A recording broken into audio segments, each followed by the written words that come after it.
L'edilizia ligure ha ricevuto un forte impulso, soprattutto in termini di massa salariale e ore lavorate, una spinta che, secondo i dati forniti dalla Cassa Edile Genovese, conta un 60% in più rispetto al 2020.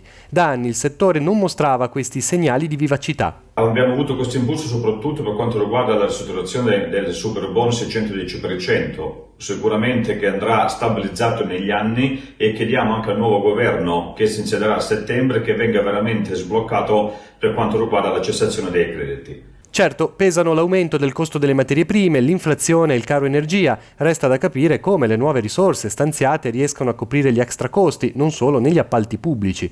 Oltre al bonus 110%, prosegue però Taffaria, dovranno arrivare i contributi del PNRR che contribuiranno in modo significativo al futuro dell'edilizia, ma anche quelli rilanciati da Regione Liguria. Un bacino di soldi fondamentali per la ristrutturazione dell'edilizia scolastica, popolare e sanitaria.